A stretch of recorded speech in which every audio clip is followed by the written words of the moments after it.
Merci pour votre patience, les amis. Ce soir, on va débunker l'affaire Epstein. Epstein, je sais pas, vous choisirez la meilleure prononciation. Pour moi, ce sera Epstein.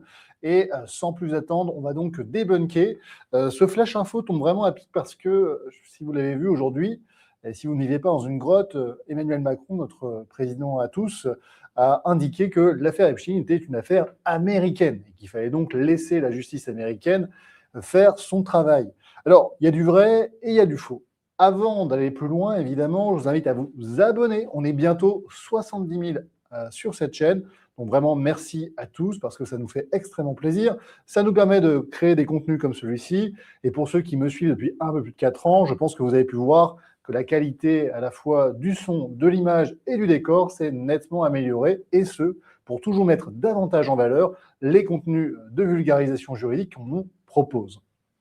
Alors, si ce n'est pas encore déjà fait, on s'abonne. Plus de 54% d'entre vous n'êtes pas encore abonnés à la chaîne, donc vraiment, pensez à nous aider.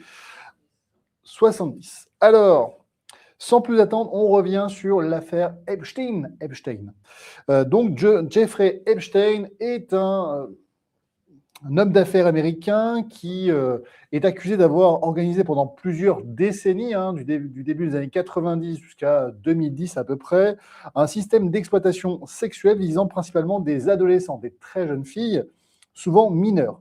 Il les recrutait pour des promesses d'argent ou d'aide, les attirait dans ses résidences et les soumettait à des actes sexuels sous couvert de massage dans un cadre préparé et perpétré. En d'autres termes, il y avait tout un stratagème visant à les attirer et les exploiter.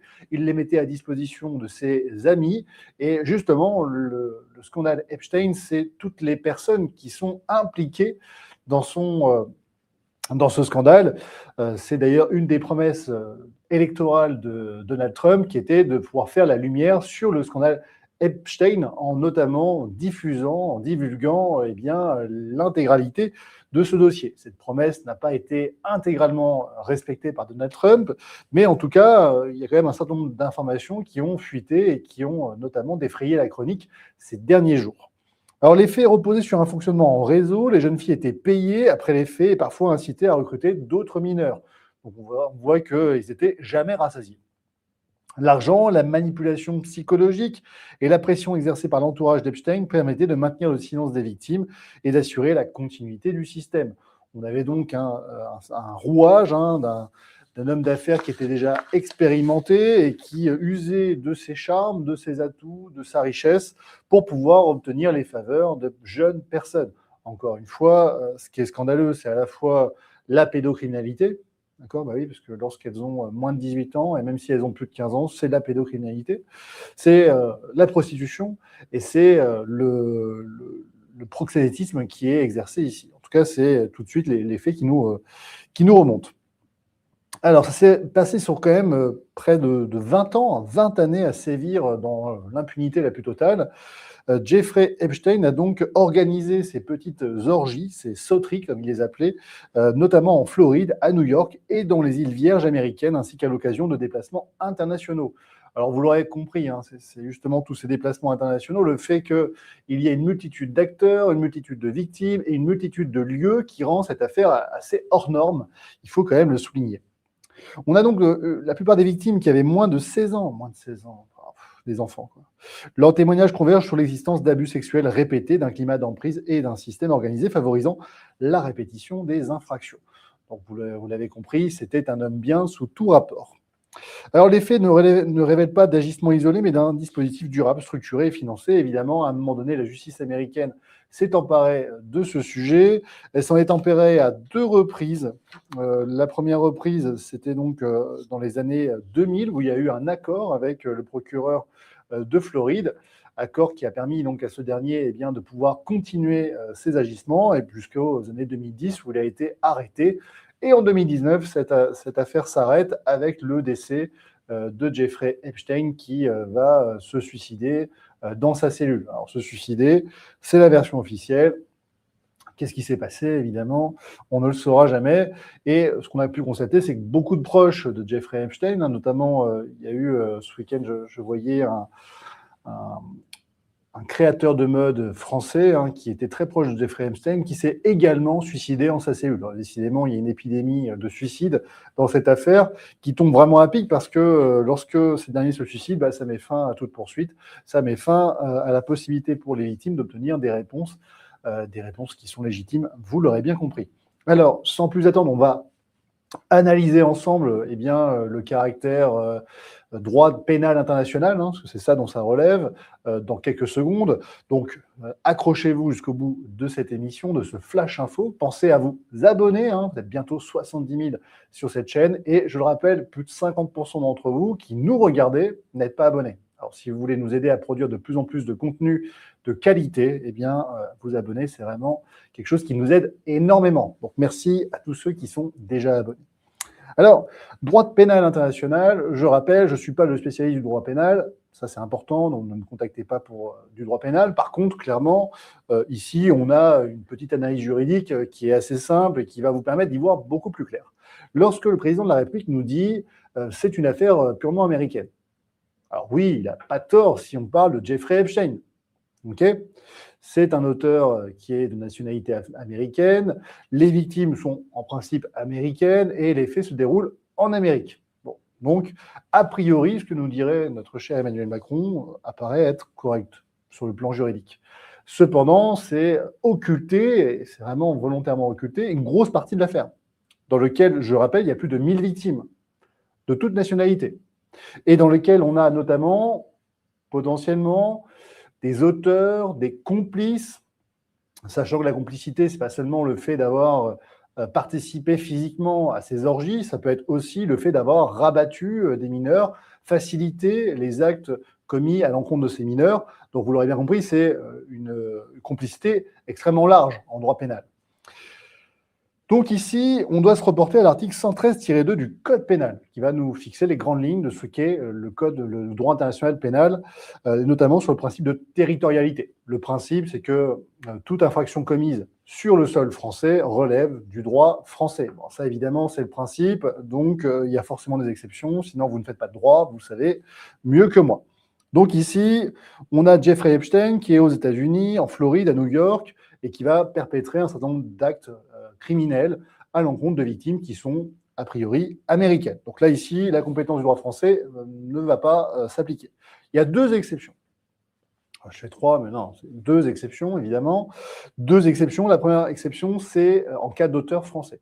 Quand je dis auteur, c'est le complice également, évidemment. Donc la complicité au sens large, ça peut être l'aide psychologique, l'aide matérielle. Encore une fois, le simple fait d'avoir aidé à rabattre des mineurs peut suffire à avoir la qualification de complicité. Donc ici, l'article 113-6 du Code pénal prévoit que la loi française est applicable à tout crime, on verra que c'est important, commis par un Français hors du territoire de la République. En d'autres termes, donc, vous êtes de nationalité française, vous allez participer à ces orgies avec Jeffrey Epstein et évidemment, vous pensez que vous ne tombez pas sous le coup de la loi française. Eh bien non, terminé, vous êtes bien un potentiel prévenu au regard du droit français et vous pouvez donc être poursuivi. Se pose donc la question de M. Jack Lang, et c'est pour ça que je vous dis que Emmanuel Macron ne nous dit pas tout. Parce que lorsqu'il dit que c'est une affaire purement américaine, en fait, il occulte une grosse partie de l'affaire, puisque dedans, il y a potentiellement des noms de Français qui ressortent. Alors attention, présomption d'innocence, rappelez-vous, vous êtes présumé innocent jusqu'au moment où vous êtes condamné définitivement par une décision de justice. Donc pour l'instant, qu'on le veuille ou non, M. Jack Lang est innocent au regard de la loi française, et même s'il était poursuivi demain, se poserait quand même toujours la question de la prescription. Alors, s'il a commis un crime, le viol est un crime au regard de l'article 222-23 du Code pénal, et qu'il est de nationalité française, dans ce cas-là, cette affaire qui était purement américaine devient également une affaire française. Voilà. Et donc c'est pour ça que c'est faux, ce qu'a dit Emmanuel Macron, c'est faux parce que l'affaire Epstein, c'est pas une affaire purement française, purement américaine. C'est une affaire internationale avec des auteurs de multiples nationalités et des victimes de multiples nationalités qui vont impliquer nécessairement à ce que différentes juridictions, notamment françaises, puissent enquêter sur ces faits. Alors, depuis 2020, il y a eu aussi quelque chose d'extraordinaire, quand même plutôt avantageux, la réforme donc, de la loi du 30 juillet 2020, qui prévoit notamment que pour poursuivre un auteur français qui a commis un crime à l'étranger, il n'est plus nécessaire que la victime dans le pays dans lequel s'est déroulée l'infraction ait porté plainte, ni que cette même personne ait été condamnée pénalement par la juridiction dans laquelle l'infraction s'est commise. Alors, ça veut dire quoi? Ça veut dire qu'avant 2020, il fallait que vous commettiez votre infraction sur le territoire américain, il fallait que la victime ait porté plainte contre vous ou que vous ayez été condamné par la juridiction américaine pour ensuite être poursuivi devant les juges français. Là, ici, depuis 2020, c'est plus nécessaire.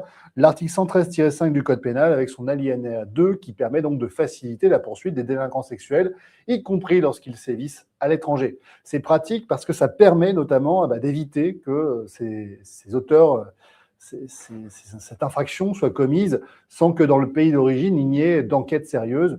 On sait que dans certains pays, on a un véritable tourisme sexuel qui est facilité par les autorités. Et donc, évidemment, il y a une certaine impunité ou en tout cas une certaine tolérance à l'égard de ce type de comportement parce que derrière, il y a des avantages sur le plan économique. Donc ici, plus possible d'échapper, ce qui amène vraiment à la question de M. Jack Lang. Donc, encore une fois, présumé innocent, mais en tout cas, la justice française, si elle estime qu'elle a suffisamment d'éléments à ce sujet, pourrait tout à fait s'emparer de l'affaire Epstein, qui aurait un retentissement, cette fois-ci, international et notamment française. Donc, lorsqu'Emmanuel Macron, je le redis, nous dit qu'il s'agit d'une affaire purement américaine, il ment. Il ment ou alors simplement il ne connaît rien du tout au droit pénal. Et encore une fois, comme je l'ai dit, je ne suis pas le spécialiste du droit pénal, mais là, c'est vraiment les informations basiques. Je crois qu'on enseigne ça en 3e année de droit. Vous voyez, ce n'est pas non plus quelque chose d'extraordinaire. Bref. Deuxième situation, deuxième exception, lorsque la victime mineure est française. Donc, je l'ai dit, il y a plus de 1000 victimes. Elles n'ont pas toutes été identifiées, n'ont pas toutes porté plainte, elles ne sont pas toutes manifestées. Mais si parmi les victimes, il y a des personnes qui sont des victimes de nationalité française, évidemment, dans ce cas-là, le droit pénal s'applique. L'article 113-7 du Code pénal prévoit que les auteurs d'infractions à l'encontre de victimes mineures françaises peuvent être jugés devant les autorités françaises sans qu'il y ait besoin que ces derniers soient poursuivis dans leur pays d'origine. Donc c'est quand même intéressant. Ça voudrait dire quoi? Ça voudrait dire que même Jeffrey Epstein, s'il avait commis des infractions contre des victimes françaises, pourrait être poursuivi sur le sol français. Se posera la question évidemment de sa comparution devant les autorités françaises et se posera évidemment la question de savoir s'il exécutera sa peine en France ou aux États-Unis. Mais ça, c'est un autre sujet. En d'autres termes, retenez une chose. L'affaire Epstein, c'est une affaire internationale qui concerne également les autorités françaises. Et à deux titres. D'une part, parce que les auteurs français peuvent être poursuivis en France, même s'ils ont commis leurs actes à l'étranger. La deuxième chose, parce que les victimes, si certaines sont françaises et mineures au moment des faits, peuvent conduire leurs auteurs, y compris étrangers, à être jugés sur le territoire français. En d'autres termes, bref, n'écoutez vraiment pas ce que nous raconte Emmanuel Macron.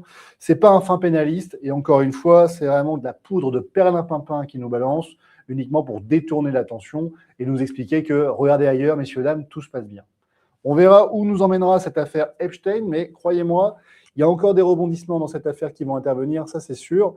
Et la chose qui est essentielle, c'est vraiment de faire la lumière sur ce qui s'est passé, à la fois pour rechercher et punir les auteurs d'infractions qui ont peut-être sévi pendant des années, des décennies, et à la fois pour pouvoir réparer les victimes qui ont subi ces agissements, et ce, dans une parfaite impunité. Allez, pensez à vous abonner, bientôt les 70 000 abonnés, on vous remercie beaucoup, et on se retrouve dans un instant, on va parler des contentieux automobiles. À tout de suite.